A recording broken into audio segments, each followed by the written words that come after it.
Hey everybody, welcome to the series of तू फोड़ेगा। तो कैसे हो तुम लोग? होपफुली तुम हर दिन अपने करियर के में या कोई भी काम कर रहे होगे, तुम फोड़ रहे होगे। तो तू फोड़ेगा सीरीज में मैं तुम्हारे सामने एक ऐसे शख्स से मिला रहा हूं जो मेरे साथ ही पढ़ाई किए हैं बी फार्म में, और मेरे बहुत अच्छे दोस्त हैं, भाई के जैसे हैं। और ये अभी आईआईटी रोपड़ में है।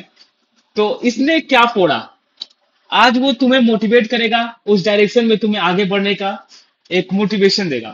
तो मैं स्वागत करता हूँ शिवांशु शुक्ला का। तो हाँ भाई, कैसे हो तुम? बढ़िया भाई बढ़िया। तुम बताओ। बढ़िया भाई।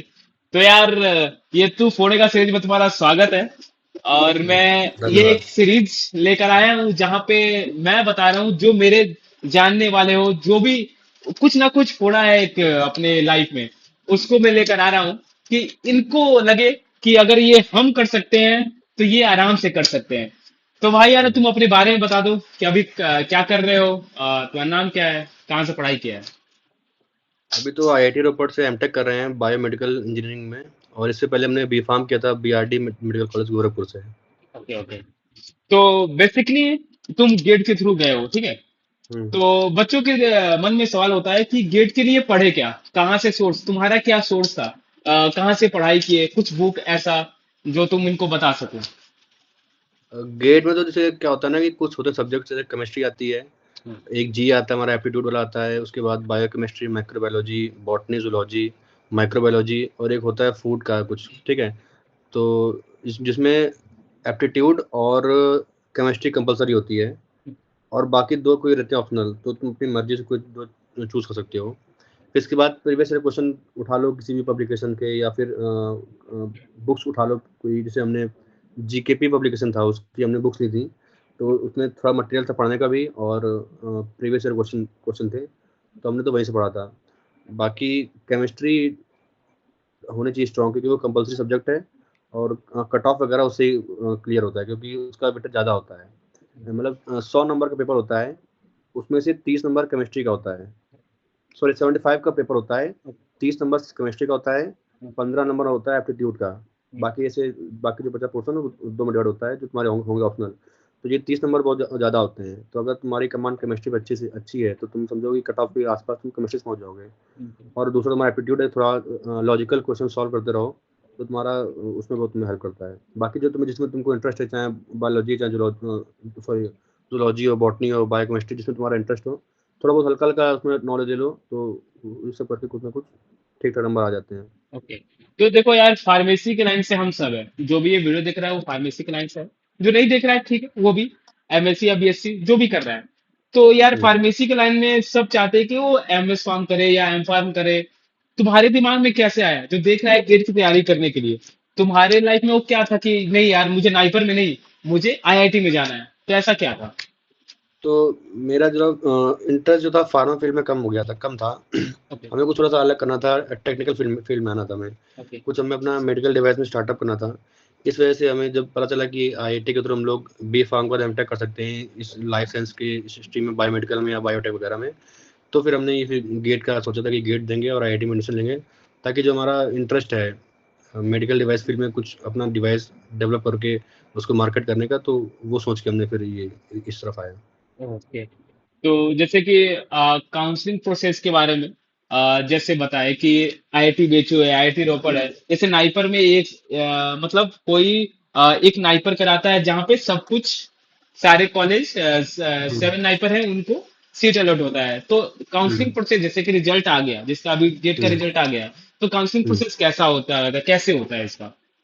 काउंसलिंग थोड़ा सा इसकी अलग होती है आईआईटी एमटेक के लिए। इसमें क्या होता है ना कि अगर तुम्हारा गेट का तुम्हारा जब तुम्हारा आ गया स्कोर कार्ड, तो अगर तुम क्वालिफाई कर गए हो, अगर क्वालिफाई नहीं कर पाते कोई बात ही नहीं, अगर तुम क्वालिफाई कर कर गए हो, तो फिर तुम हो जाते हो एलिजिबल सारे आईआईटीज में अप्लाई करने के लिए। ओके। तो उसमें क्या होता है, सबसे पहले तो तुम्हें कोप में करना पड़ता है रजिस्टर। एक होता है common common organisation acceptance portal, ऐसे करके कुछ होता है कोप, उसमें करना पड़ता है रजिस्टर।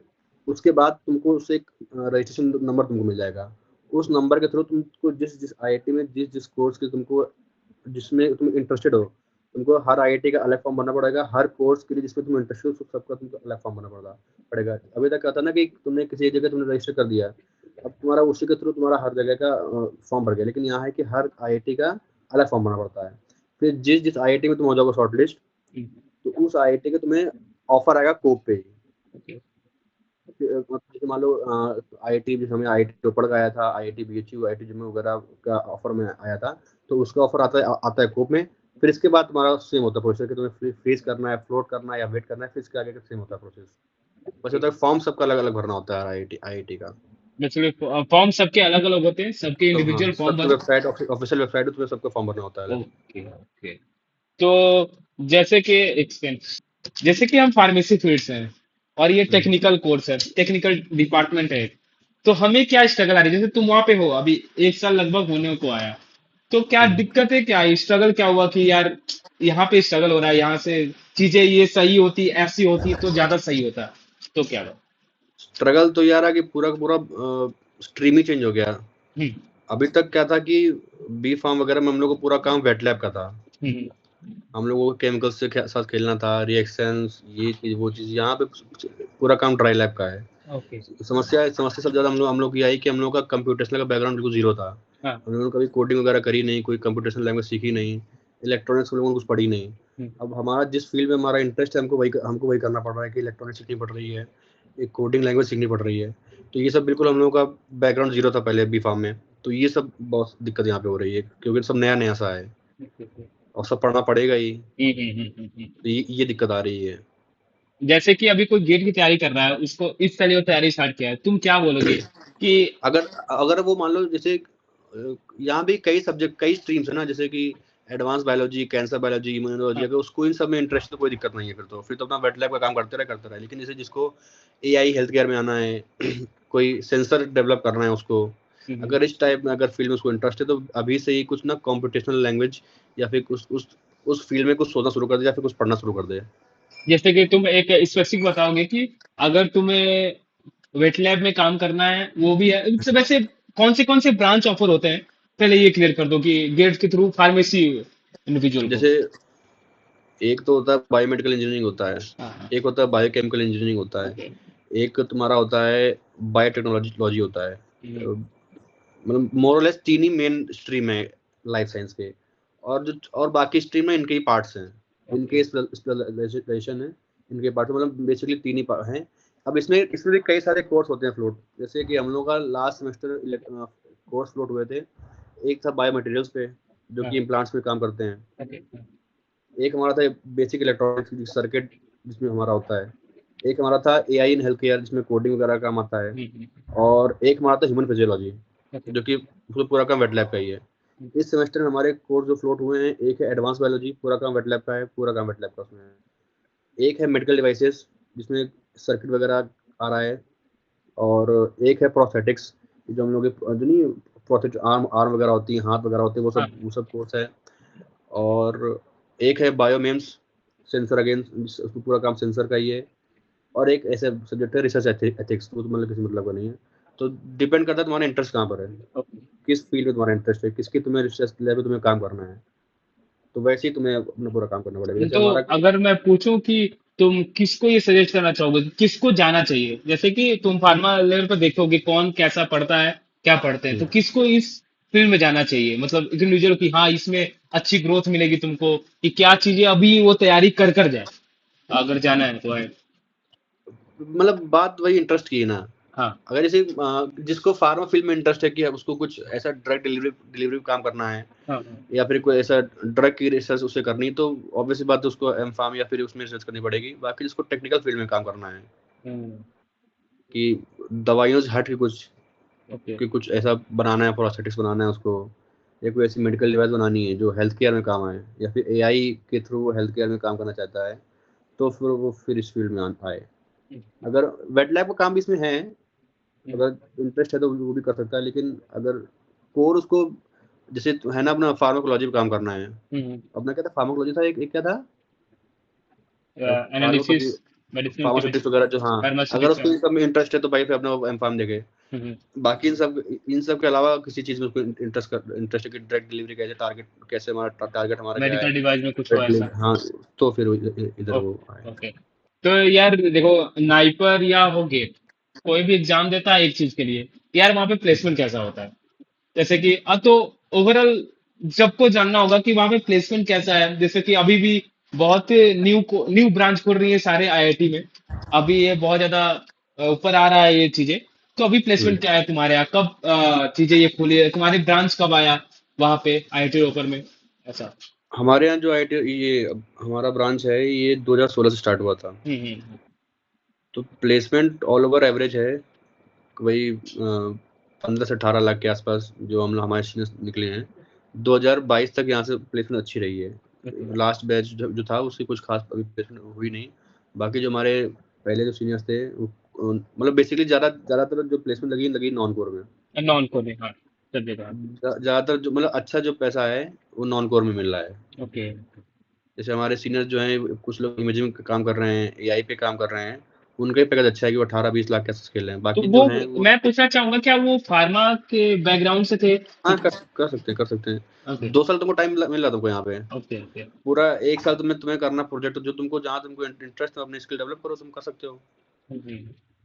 बस स्टार्टिंग थोड़ा तुम्हारा होगा कि तुम्हें कम पैकेज मिलेगा, लेकिन जब तुम्हारा स्किल हो जाएगी डेवलप, तुम हाँ, इसकी। एक बार इंडस्ट्री में पहुँच जाओगे, तो फिर तुम्हें अच्छे से आराम से जॉब मिलेगी। तो मतलब प्लेसमेंट हो गया अभी तो? ये है कि जैसे अभी इस ब्रांच की ना जॉब्स इंडिया में बहुत कम है। हम्म।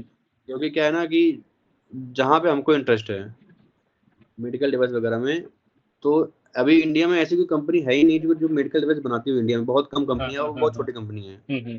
जितनी भी तुम मेडिकल डिवाइस में कोई भी यूज़ कर रहे हो, सब बाहरी कंपनियाँ हैं। हम्म। तो इन सबका आर-एन-डी फॉरेन में ही है। हम्म। जैसे आर-एन-डी इंडिया में नहीं है, सबका आर-एन-डी फॉरेन में, सब सिर्फ सेल्स उसकी यहाँ पर इंडिया में, हम्म। कि वो सेल कर रहे हैं यहाँ पे। बाकी तुम्हारा प्रोडक्ट तुम्हारा बन तुम्हारा रहा वहीं बाहर ही, बस मैंने यहाँ पे असेंबल हो रहा है। तो यहाँ सेल्स की जॉब जॉब तो कोई करेगा नहीं। अब्रॉड जाओ तो भाई बहुत स्कोप है। हाँ हाँ। अब ये कि ग्रोइंग इंडस्ट्री की धीमे-धीमे अब अपॉर्च्युनिटी हम्म। यहाँ से निकलेंगी। लेकिन फ्यूचर ब्राइट है, इतना पता है कि हाँ, फ्यूचर हाँ। ब्राइट। तो स्किल और डेवलप बताओ। करोगे, पढ़ोगे तो फ्यूचर तो ब्राइट रहेगा ही। तो आईआईटी है यार, और आईआईटी का मेस, आईआईटी का कैंपस, इसके बारे में बताओ थोड़ा, जो हम सुनने को मिलता है। कैंपस कैंपस लाइफ भाई बहुत अच्छी यहाँ की, बहुत अच्छी, मतलब मज़ा आ जाता है यहाँ पे। हाँ।